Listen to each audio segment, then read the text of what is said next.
नमस्कार मुलांनो, कसे आहात तुम्ही सगळे? राजेश्री चव्हाण क्लासेसमध्ये मी तुम्हा सर्वांचं स्वागत करते. आज आपण सुरुवात करूया शब्दांचे घर या मराठी कवितेला. शब्दांचे घर, तर तुम्ही इथे पिक्चर पाहाल, दिलेलं चित्र जे आहे ते जर तुम्ही पाहाल तर याच्यामध्ये काय लिहिलेलं आहे? घ आणि र, म्हणजे हे घर लिहिलेलं आहे आणि त्याला घराचं रूपसुद्धा दिलेलं आहे. तर हे कशाचे घर आहे? हे शब्दांचे घर आहे. आणि इथे पहा विविध शब्दसुद्धा दाखवलेले आहेत. ठीक आहे, तर ह्या सर्व शब्दांशी तुम्ही सर्वजण परिचित आहात. आपण सुरुवातीपासूनच शब्द शिकत असतो. नवीन नवीन शब्दांपासून मग आपण वाक्य बनवतो. ठीक आहे, तर असं इथे आपल्याला एक सुंदर कविता दिली आहे, शब्दांचे घर. हा आपल्या पुस्तकाचा भाग 2 आहे. ऐका, वाचा, म्हणा. तर आपल्याला छान कविता दिली आहे. चला सुरुवात करूया. आणि जर तुम्ही सबस्क्राईब केलं नसेल माझ्या चॅनलला तर सबस्क्राईब करा. आपल्या मित्रांबरोबर ही कविता तसेच इतर जी व्हिडिओज मी अपलोड करते ते तुम्ही आपल्या मित्रांबरोबर शेअर करा. तसेच त्यांनासुद्धा माझा चॅनल सबस्क्राईब करण्यासाठी सांगा. सुरुवात करूया. सुंदर सुंदर शब्दांचे सुंदर सुंदर घर. तर कवी काय म्हणत आहे कि हे सुंदर शब्दांचं सुंदर असं एक घर आहे. सुंदर म्हणजे काय? सुंदर मीन्स ब्यूटीफुल. इसका मतलब क्या होता है?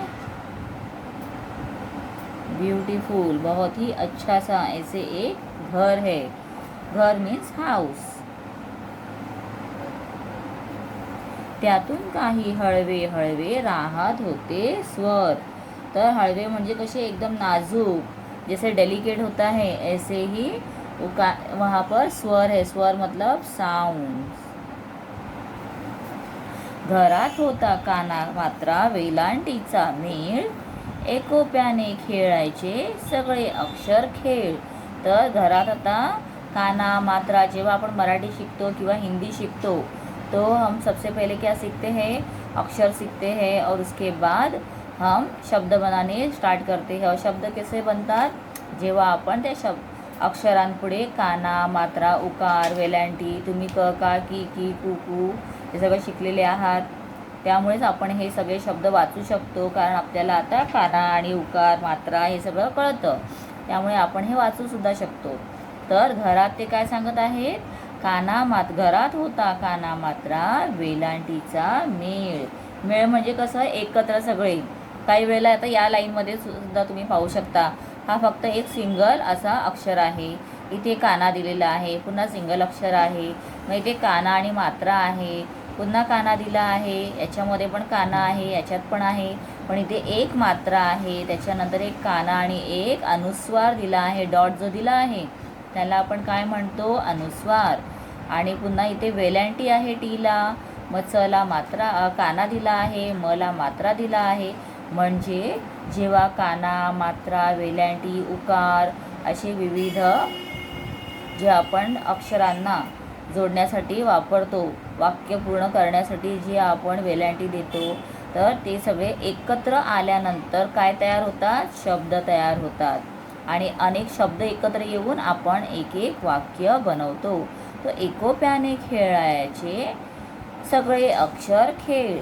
आणि सगळे काय? एकोप्याने म्हणजे एकजूट होऊन. असं नाही आहे की आता बा इथे जर तुम्ही पाहाल तर इथे मात्रा आहे, वेलांटी आहे, त्याच्यानंतर काना आहे, अनुस्वार आहे, सगळे एकत्र आल्यानंतर एक शब्द तयार झालेला आहे ना. म्हणजे ते सगळे अक्षर काय करत आहेत? एकत्र येऊन एकोप्याने जणू काय ते खेळत आहेत. विराम चिन्हांची ही होती सोबत वरचे वर. आता आपण जेव्हा पंचुएशन आपने देखा होगा, विराम चिन्ह मतलब पंचुएशन करना. तो हम लोग कॉमा देते हैं, इन्वर्टेड कॉमा देते हैं, क्वेश्चन मार्क देते हैं, एपॉस्ट्रोफी करते हैं. तो ये सब भी जब हम सेंटेंसेस लिखते हैं तो ये सब चालू रहता है. अगर आप कोई सेंटेंस देखोगे लेसन में तो आप लोगों को मैं एक बार एक सेंटेंस दिखा देती हूँ. अभी यहाँ पर ही आप देखोगे जलपर्णी म्हणजे काय ग आजी. तो यहाँ पर क्या दिया है? Question mark. हो, नदीत जलपर्णी उगवली आहे. तो हो के बाद कॉमा दिया हुआ है, फुल स्टॉप दिया है. मतलब ये हर एक सेंटेंसेस में कुछ ना कुछ हमें नया नया दिखाई देगा. तर हे विरामचिन्हसुद्धा खूप महत्त्वाची असतात. सुंदर सुंदर शब्दांचे सुंदर सुंदर घर. एखाद्याची धुसफूस सुद्धा हवी हवीशी छान, प्रत्येकाला अर्थ वेगळा सुखदुःखाचे भान. मधले अंतर कुरवाळाया रेघांचे छप्पर.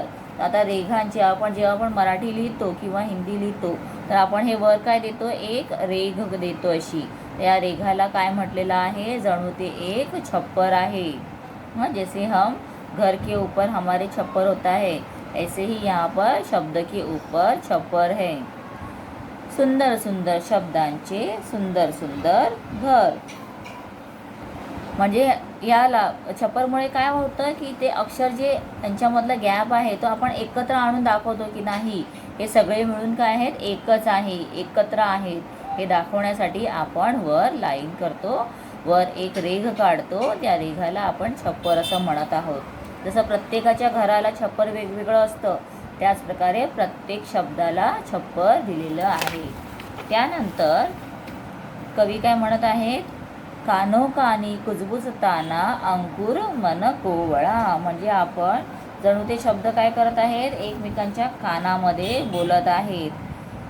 अंकुर मन कोवळा. अंकुर म्हणजे काय, जसं काय एखादा नवीन जर तुम्ही पाहिलं असेल की एखादी जर वस्तू असेल, कडधान्य असतं तर धान्यामधून एक नवीन अशी पालवी सुरुवात येते. म्हणजे पालवी येण्याच्या आधी तिथे एक अंकुर छोटासा शूट, जिसे हम हिंदी में कहते, इंग्लिश में कहते हैं शूट, तो निकलता है. ऐसे ही इसे यहाँ पर अंकुर कहा जाता है. तर अंकुर कसा आहे तो, मन कोवळा. त्यानंतर काय म्हणत आहेत ते, वाट मोकळी होऊन लागे कवितेचाही लळा. म्हणजे वाट मोकळी, मोकळी वाट म्हणजे काय, ओपन स्पेस एकदम. तर एकमेकांच्या कानात ते मनातले नुकतेच उमगलेले कोवळे भाव कुजबुजून सांगतायत आणि या भावना मनात ठेवत नाहीत, मोकळ्या करतात. आता जर कविता तुम्ही पाहिली तर प्रत्येक कविता ही कशी असते, छोट्या छोट्या कवितेतून आपण खूप काही शिकत असतो. कविता से, पोएम ही दिखने में बहुत छोटी दिखती है, लेकिन उन एक एक सेंटेंस में से हम लोग बहुत कुछ सीखते हैं. बहुत ही हमें अलग अलग उसमें से ऐसे एक सीखने के लिए मिलता है. तर भावनांची वाट इथे दिले आहे. त्यानंतर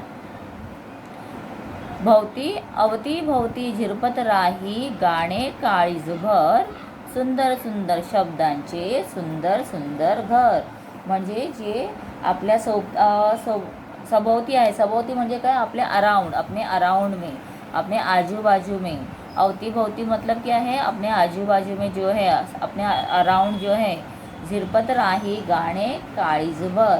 तो हमें जो कविता रहती है वो इतनी अच्छी लगती है कि वह हमारे मन में उतर जाती है.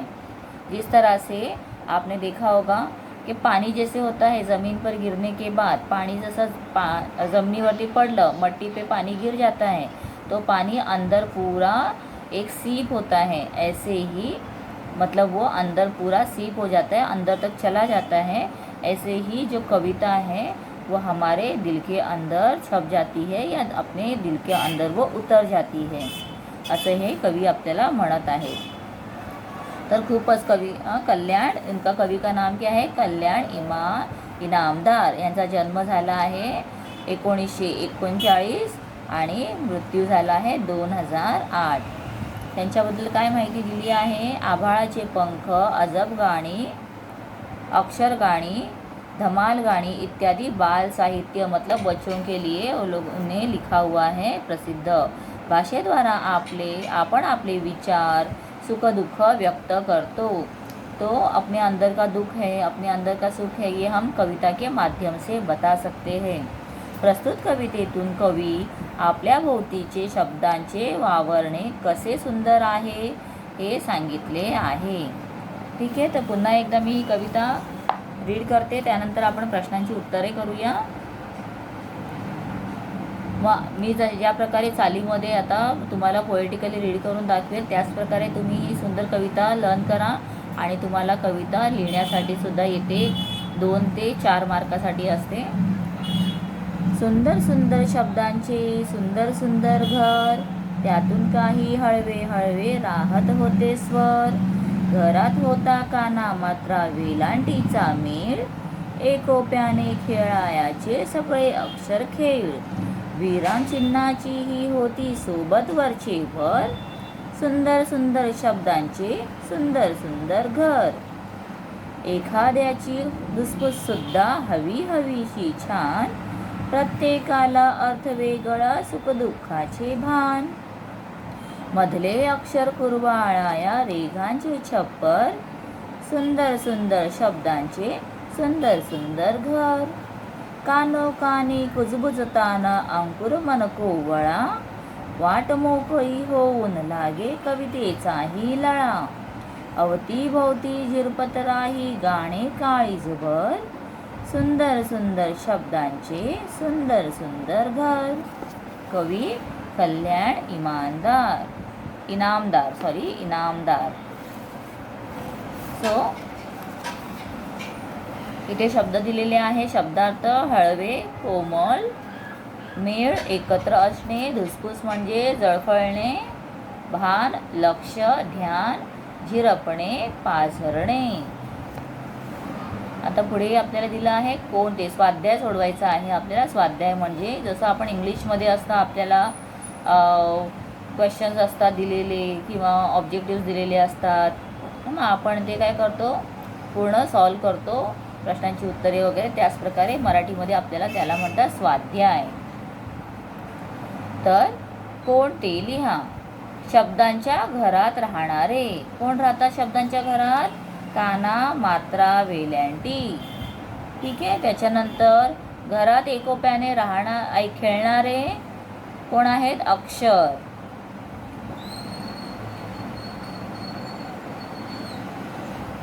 अक्षर.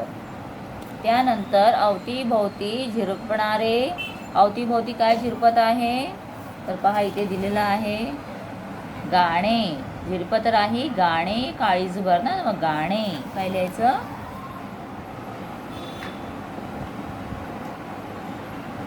गाणे. त्यानंतर कवितेच्या खालील ओळी पूर्ण करा. पहा इथे दिलेलं आहे, म्हणजे या ओळी तुम्हाला परीक्षेमध्ये सुद्धा पूर्ण करण्यासाठी येऊ शकतात. घरात होता पासून ते अक्षर खेळ. मग आता घरात होता पासून तुम्हाला सुरुवात करायची आहे आणि अक्षर खेळपर्यंत लिहायचं या 2 लाईन्स. अशा प्रकारे तुम्हाला ही पूर्ण कविता कंप्लीट करायची आहे. इथे दिलेली आहे त्या प्रकारे. त्यानंतर आपण पाहूया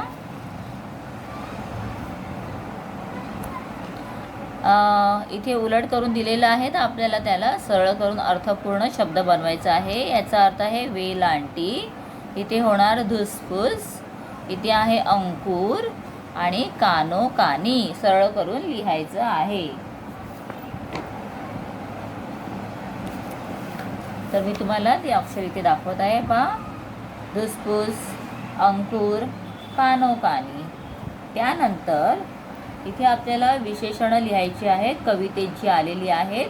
खालील शब्दांना कवितेत आलेली विशेषणे लिहा. घर कसे आहे? सुंदर. मग सुंदर घर. सुंदर घर. हळवे स्वर. मन कोवळा अंकुर. मोकळी वाट.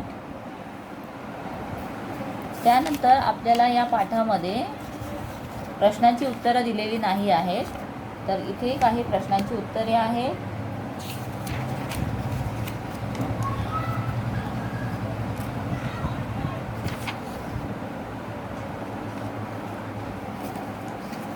तर हे पहा, आकृती पूर्ण करण्यासाठी दिलेली आहे. यांचा मेळ होता. कोणाचा मेळ होता? काय काय दिलेलं आहे? काना मात्रा वेलांटी. मग आपण उत्तर काय लिहायचं? काना मात्रा वेलांटी. हे पाहिजे दिलेलं आहे खाली, काना मात्रा वेलांटी. दुसरा प्रश्न आहे, प्रत्येकाला याचे भान होते. तर कशाचे भान होते? सुखाचे दुःखाचे. ते खूप महत्त्वाचा प्रश्न आहे. परीक्षेमध्ये तुम्हाला येऊ शकतात अशा प्रकारचे कृती पूर्ण करण्यासाठी.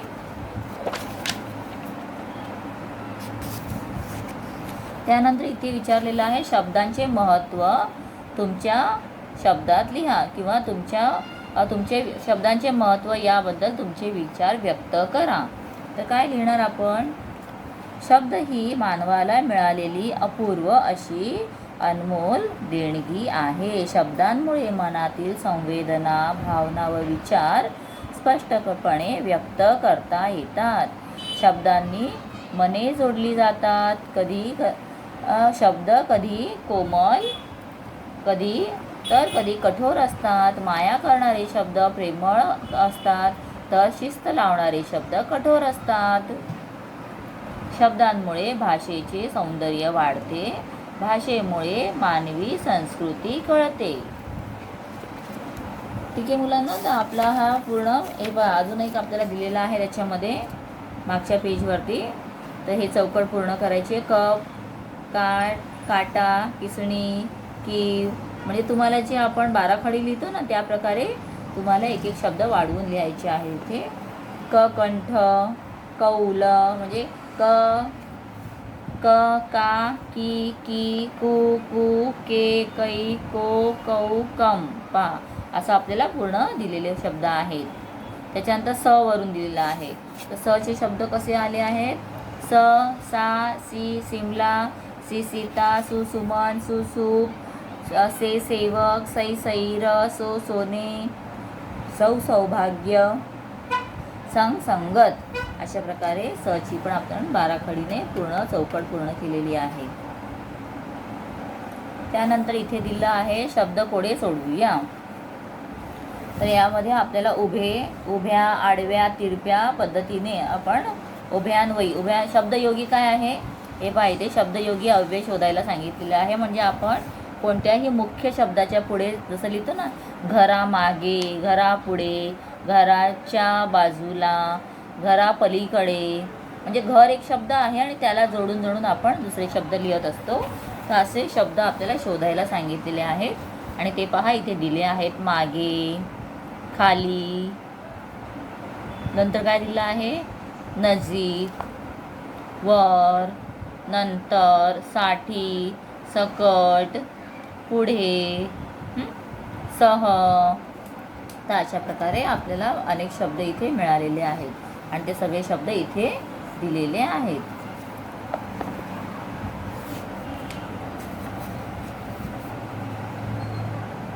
आणि आपल्याला इथे एक परिच्छेद दिलेला आहे. हा परिच्छेद विरामचिन्ह लिहून तुम्हाला पूर्ण करायचा आहे.